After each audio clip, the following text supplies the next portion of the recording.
Aboriginal and Torres Strait Islander people are advised that this video contains images and voices of people who may have passed away. The Department of Education acknowledges the country of the traditional custodians of the land, seas and waterways on which we work. We also acknowledge elders, past, present and emerging. Our school will use the framework to build that cultural safety for everybody.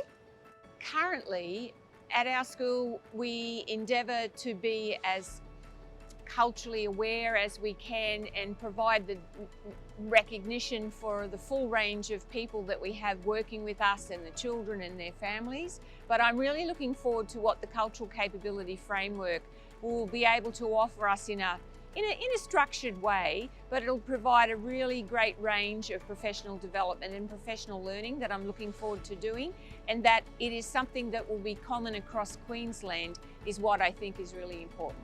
I think the framework is set out in a way that, coming from a teaching background and a teacher currently, it can be used by teachers to assess their own, where they're at on their journey.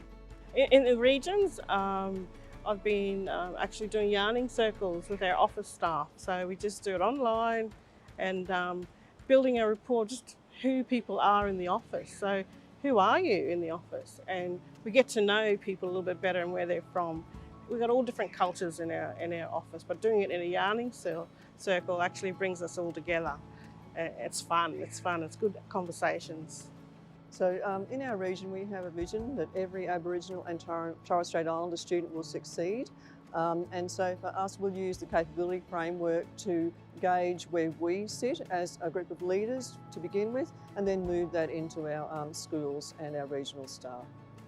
Dealing with a lot of communications and correspondences in my role, I think framework and any associated trainings that would be provided, or any attachments or appendix along with the framework will really help me in deciding how the communications should be, how the words that I should be using, some words, or how to do the proper addressing of the subjects. Well, in the rural and remote education setting, there is nothing more important than being culturally capable. For every person, no matter their level within the department, they must be culturally capable to ensure that we deliver the services that Aboriginal and Torres Strait Islander staff and students expect. And what it means to me is that we've got a really good set of documents that we can use to ensure that we're all culturally capable in our journey. So my staff and the people that I work with will be able to use the document to ensure that they're making culturally informed decisions and that they operate and work in a culturally capable way. For me, personally, I will use it for self-reflection in the first instance and really explore all of the aspects of where I find myself on the cultural capability continuum. And then once I've done that, I'll use it as an opportunity to plan how I can take action personally and further my own development to be more culturally capable. And then the other aspect for me is as a leader. So I lead quite a large team of people who also include leaders across in my teams in HR.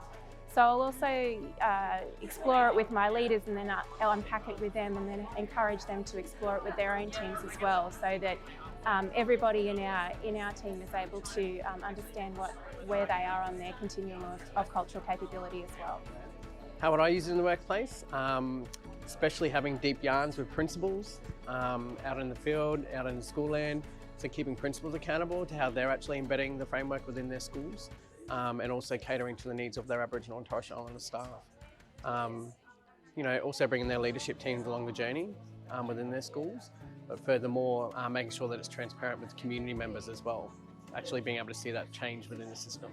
I guess because I'm already an Indigenous mentor at my school, but it's definitely to push that curriculum content within all the different aspects within the school, whether it be in admin or it's in the different departments. I guess I do it now in our HB department, so I'd like to be able to push that further with other people.